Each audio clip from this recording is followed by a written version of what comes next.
What's up, everyone? Welcome back to ESPN Esports. I'm your host, Daniel J. Collette. We've got Capcom Cup 2019, the Street Fighter Finals coming up this weekend, and I've got my friend Sajam joining me here in the studio today to talk about the event, who are the players to watch, what we're looking forward to seeing, and what are some of these great matchups going to be.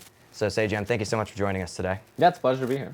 Street Fighter V had kind of a crazy year this year in terms of competitive play. We're coming into now the fourth Capcom Cup for this game. So who are some of your favorites coming into the event this weekend in terms of players who have already qualified? Yeah, I think you have to start from the top and look at Punk. He's currently number one on CPT standings. He had a little bit of a shaky year last year, but the year before that was like unbelievably ridiculous how well he played.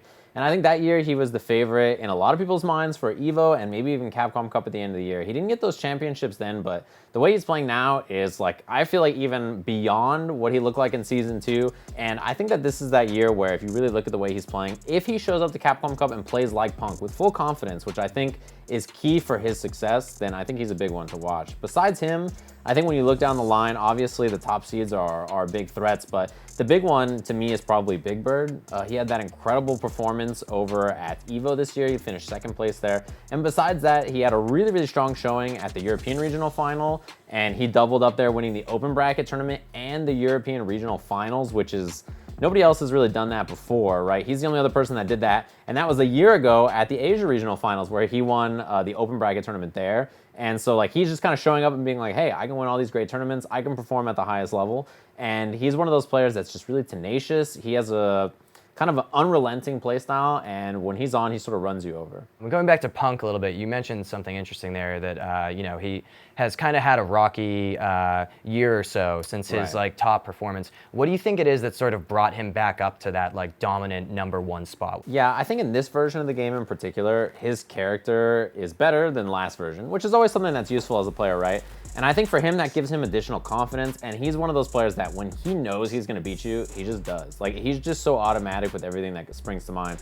Besides that, a lot of the characters that gave his character trouble in particular, I think are a little bit worse in this version. So it's sort of like that thing where there was just this slight shift in terms of power where the characters were. And in a version where his character doesn't have like really lopsided matchups, in a version where he can just play like really kind of straightforward, grounded Street Fighter, I think he almost always has a chance to beat anybody in the world.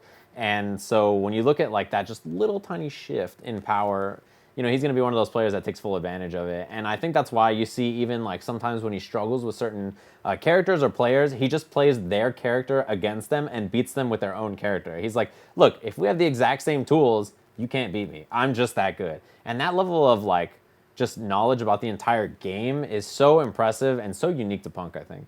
Yeah, it's definitely, there's no one else really playing as many characters as him. I mean, I guess, you know, you look at KnuckleDo, he's got kind of a similar like depth of character pool, but in terms of just being able to pick any single character in the cast and absolutely rock people with them, I mean, that's kind of what Punk is known for. For sure. And I mean, you brought up KnuckleDo, I wanted to bring up him too. Like, you know, he's a Capcom Cup champion himself, right? He won the very first Capcom Cup, and he did it after he had like a really good performance into the finals. Like, I think the rest of the year before that, he looked pretty good, but like right at the end, he coasted in with like a big Canada Cup performance back in 2016, and he was looking really strong, showed up to Capcom Cup and performed really well there. I think he kind of looks the same now. He had a big win at the NA Regional Final where, you know, he just showed up and was like, hey, I'm gonna, you know, play out of my mind, I'm gonna play fantastic. And I think if you're that kind of a player like KnuckleDo, where you really settle into like 2 to 3 characters that you're extremely comfortable with, that's kind of what he did at the end of Street Fighter 4, and that's what he's looking like right now. So even KnuckleDo is one of those players where I'm like, is he gonna win Capcom Cup again? Like, could he do it again? Yeah. Another one, obviously, to look at, of course, is Banchan. Has had an amazingly dominant year, EVO champion this year.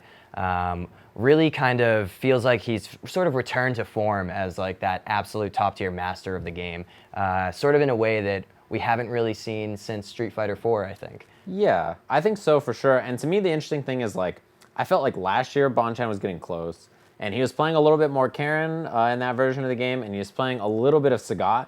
But when I watched him play Sagat, which is like the character he's known for, especially as you mentioned back in the Street Fighter 4 days, I didn't believe. And to be honest, I could tell that it didn't look like he believed. And that was the more important part, right? Where, you know, he plays Sagat and it was kind of like, I know people want me to play this character, so I'll kind of pick him. But this version, when he picks Sagat, he looks confident. And I think that that confidence shows in his gameplay and also his game plan. And I think he's one of the players that makes me believe in like the defensive options of Street Fighter V. He really rotates his options on defense so well. And he has like such a particular style that I don't think anybody else really plays like. And so when he is playing at his best, it's just really like, what can you do? You feel like you're like, what could anybody do to beat this guy? He is just that good. And I think that's how he looked at Evo. And when he went on that spree of winning premieres, it sort of was like, you'd watch every match and be like, I can't even figure out what you're supposed to do to beat this guy. He's just that good. Yeah, it's amazing how Street Fighter V, known for being like a really aggressive, like fast-paced game with not a ton of defensive options, but you look at his Sagat and it honestly feels like a brick wall. It's like a wall. Yeah, you watch it like, maybe right here I should jump a tiger. You're like, okay, maybe I should and then he just throws a fireball. You're like, maybe I should. No, maybe I shouldn't. Like, what am I supposed to do, right? He's just that good. Yeah, exactly. I mean, I had said it for years. When Banchan kind of had a tough start in like the beginning of Street Fighter V. Maybe not a tough start, but slower than what he was doing at his top level in Street Fighter 4. I always said, just put Sagat in the game, and then he's gonna win Evo. Yeah. Lo and behold, first Evo with Sagat at it, he takes it. So yeah. I think that's definitely a factor coming into this weekend as well. Yeah, definitely. And I think if you're anybody looking at this weekend's tournament, the big deal for no matter who you are, no matter how good you are, is what your bracket is, what your path is like. That's so important for a tournament like this. Like, we would talk about Tokido, obviously. He's like a super high seed. He's been playing fantastic all year. He plays Kiichi Palm first, right? And it's like, okay, Kiichi Palm was like the 30th seed or something like that, the 29th seed. But Tokido's never beat him. So, like, you look at the bracket and it's like, well, he's not supposed to lose this, but he definitely should, right? Which is it's such an interesting thing. Where your bracket ends up and the path you have in a tournament like this is so important. And I think when you look at the bracket, even once it gets down into something like the top 8, once you look at the matchups in a game like Street Fighter and any fighting game, you're like, I have a good feeling about who's going to take this.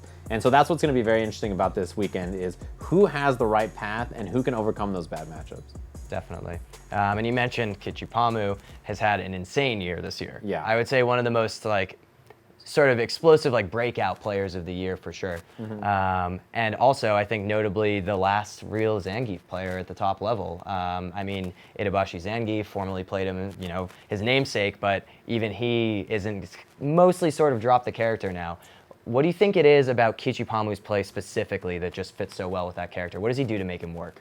Yeah, I think it's actually very similar to Itabashi in that he just has belief. Like, he's one of those players that when he goes for something, he is like 100% commitment. There's no fear. He just, in fact, it's like the reverse. He knows when you're afraid. He's like, oh, what would be great is if you jump out right now, and he just grabs you out of the air. You're like, oh my gosh, maybe I should sit here and block. And he just walks up, SPDs you, and you're like, I don't know what to do, right? So he's one of those players that's really fun to watch because you can just feel the complete belief and confidence in his decision making, even if it seems completely like dangerous or reckless or anything like that. He knows exactly what he wants to do and what you want to do. And when you watch a player like that, it's like, okay, well, this is the kind of person that should play a grappler. And I think Itabashi and him were in the exact same pool to qualify for the NA regional finals. And they were even super close on points. So it literally came down to who places higher between the two Zangief players.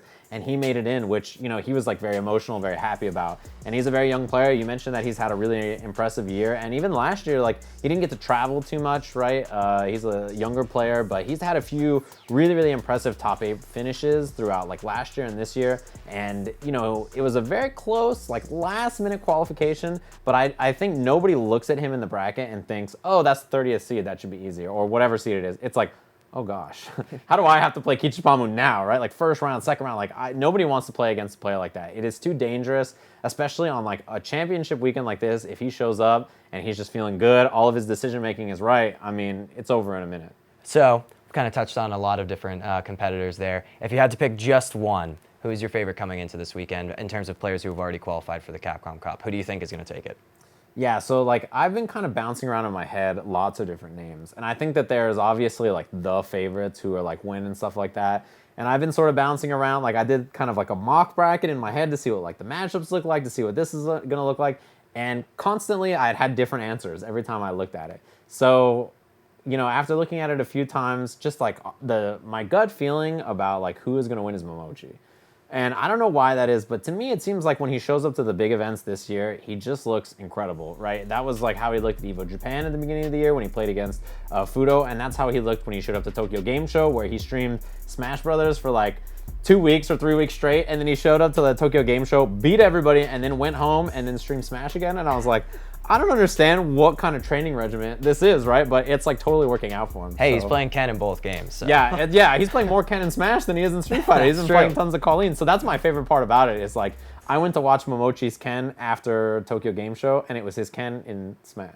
So like he's just the way he's playing in this year. I feel like there's been so little data about him. He's kind of just been sitting at home streaming on the internet and just like chilling. So because of that, I feel like he is in a fantastic position to surprise people and come in kind of under the radar for Capcom Cup compared to like the people you really want to focus on, like your Punks, your Banchans, your Tokidos, your Fujimuras, like those players. Yeah. I think one of the most interesting things about this year coming into this Capcom Cup is how dominant so many players have been this year. We've had so many players on these insane winning streaks, which hasn't really been the case for a lot of Street Fighter V. We've got Punk, we've got Banchan, like you said. These guys are winning consistently so many events that they're at. And so I think it's really hard to pick. Personally, I'm going to go with Banchan. You know, he's my man. I love to see all of his characters, honestly. And I think that after the momentum that he's had this year, I think is going to be something really worth looking at coming into this event. So those are our picks, but let us know in the comments who your pick is to win Capcom Cup 2019. And for more coverage on the event this weekend, stay tuned to all of our social channels on Twitter, YouTube, and Twitch, ESPN Esports. And also be sure to tune into the official ESPN Esports Capcom Cup pre-show. That's going to be at 8:30 a.m. on both Saturday and Sunday leading up to the event. So that's all from us for now. I've been your host, Daniel J. Collette, joined by my friend Sajam, and we'll see you next time.